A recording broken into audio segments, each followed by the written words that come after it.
Alright guys, Kawasaki Barako. Ayan, magpapalit tayo ng timing chain guide na hindi na tayo kailangan pang magbaklas ng head. Ayan guys, tatanggalin lang natin yung mga takip-takip. Yan, yung magneto na housing. Tanggalin natin. Tapos itap natin, top dead center natin guys para medyo naka-top dead yung kanyang piston para hindi tayo mahirapan mag-timing mamaya. Ayan, pati dyan may guide naman yan dyan.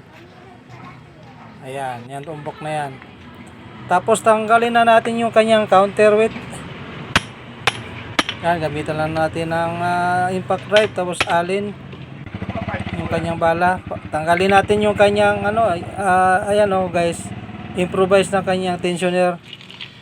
Ayan, tanggalin natin para mabilis tanggal lang yung yung kanyang counterweight pag natanggal yung tensioner.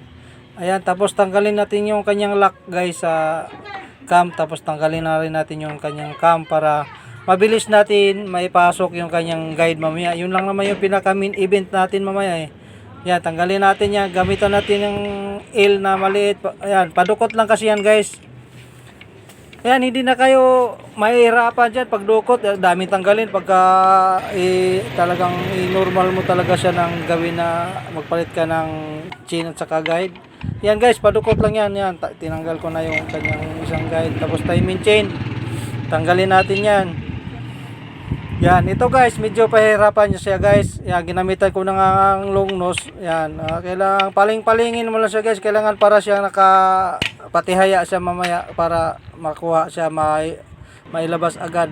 Kung tsaga-tsaga lang yan guys. Diyan tayo medyo mahirapan kasi yan yung pinakamin talaga na gagawin natin. Ayan tinan mo, dinukot ko lang. Yan, patihaya lang guys. Ganon din yung isa maya guys, yung bago. Pagbalik noon guys, ayan, hindi ko na kinakat yan kasi yun yung bago yan guys. Hindi ko na kinakat yan kasi para makita nyo na talaga kung paano yan. Patihaya yan. Tapos hanapin nyo lang yung guys, yung kanyang mayroon naman kasi yung medyo awang dyan sa pinakagitna na kaya na yung umikot. Kailangan mapaikot mo yan guys. Shoutout ka pala sa inyo guys.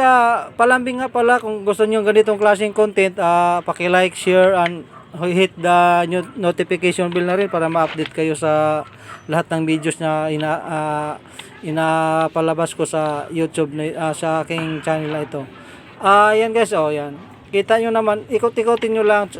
Tsaga-tsaga lang talaga. Pagka naikot mo yan guys, mayroon lang talaga siyang pinakadaanan nung pinakatinggil niya dyan sa pinagsasabitan yan.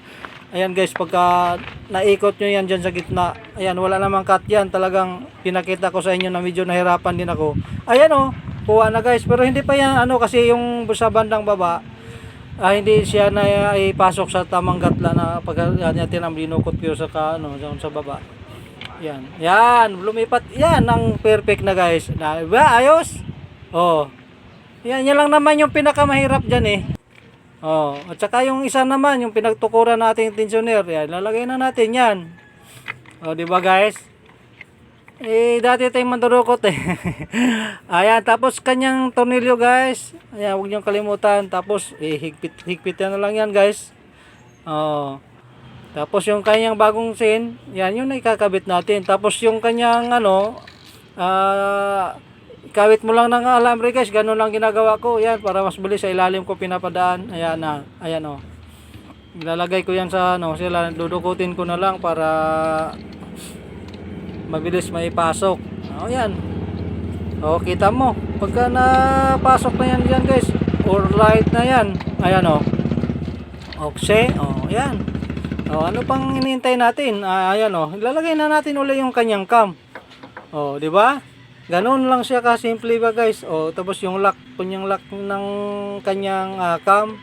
Tapos tornilyo niya, yung naka flat screw nut natin. Ayan, nilagay na natin. Pati yung kanyang counterweight, ilalagay na rin natin yan. Ayan, ganoon lang siya kasimple. Tapos hihigpitan na lang natin guys. Pwede gamitan nyo ng impact. Tapos ayan ilagay na natin kanyang tensioner. Tapos yung kanyang takip sa kanyang chain at saka magneto housing, paanda rin na natin yan guys. Ayan okay na. Maraming salamat.